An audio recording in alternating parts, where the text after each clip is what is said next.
Hello, good morning. Ako po si Doc Chef Myla. Welcome to my YouTube channel, Ageless Health. So today, itong gusto kong sabihin sa inyo tungkol sa luyang dilaw or turmeric.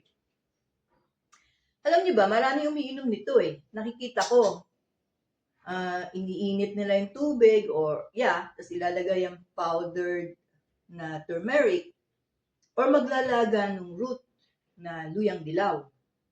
And then, iinumin. Okay na po ba yun? Hindi po. Kasi po, ang curcumin, yan po yung active substance na meron ang luyang dilaw. Yung curcumin, hindi po siya ganong na-absorb sa ating bituka. Kailangan po ng iba pang substance para matulungan ang absorption ng curcumin. So, anong pwede nating ihalo? Ito, itim na paminta. Kasi yung itim na paminta, meron tinatawag na piperine. Yung piperine, yan po ang makakatulong para ma-absorb ng katawan ang curcumin. So, okay, lagay natin. 1 teaspoon luyang dilaw. 1/4 teaspoon po ng black pepper. Yan. Hindi kasing dami yung nilagay ko ha. 1/4 na siya. And then, okay na? May kulang pa. Una-una, dapat mainit. Okay? Kasi kailangan mainit para mapalabas yung active substance from the turmeric.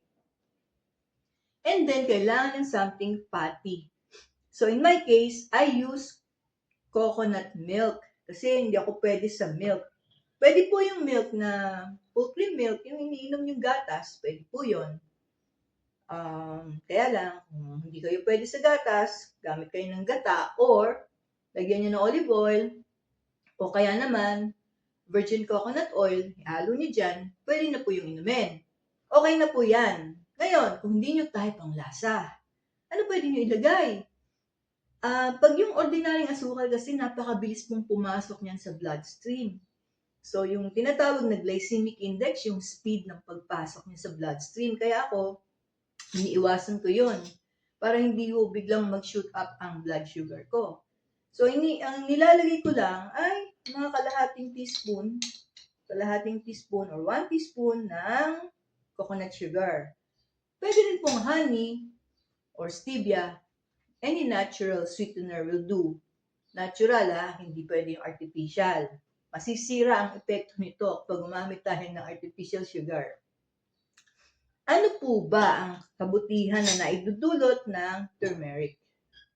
Okay, maganda ito inumin sa umaga. Kasi, ito yan. It's an anti-inflammatory. It has antioxidants. So, natutulungan niya labanan ng free radicals, yung mga substances na naproproduce natin sa due to metabolism na hindi magandang epekto sa ating katawan.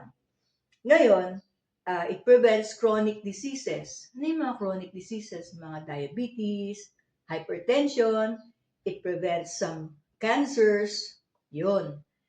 So, it's an anti-inflammatory, antioxidant, and then another thing, yung curcumin is good for the brain. It boosts brain function. It improves your focus and memory. And then, ano pa? Baba tayo. Maganda yan sa heart. Kasi po, binabawasan niya ang cholesterol, pinabababa niya ang cholesterol, yung masamang cholesterol sa katawan. At pinaninipis niya ang lining ng arteries. Ano pa? Maganda rin po siya sa digestion. Kasi, it enhances bile production. Yung bile production, nakakatulong yan sa pagtunaw ng pagkain sa ating, yung mga kinain natin. Lalo na yung mga fats. Okay? At ano pa? Maganda din po ito sa pagpapapayat kasi it improves your metabolism and it helps in weight loss. And then, ano pa? Maganda rin po ito para sa skin. It keeps your skin healthy. So, yun lamang po yung masasabi ko na pwede pa natin madagdagan ng kaalaman in time. No? Pero at least yung mga basic na dapat alam nyo kung ano magagawa ng luyang dilaw para sa inyo. Yun po. So, try nyo pong uminom everyday. Maski kalahating baso, isang baso ng turmeric, makakatulong po ito sa inyo, no? Sa inyong kalusugan. So if you like videos like this, subscribe po kayo sa channel ko, Doc Chef Myla at Ageless Health. Thank you, see you, and have a nice day. Be happy, be healthy.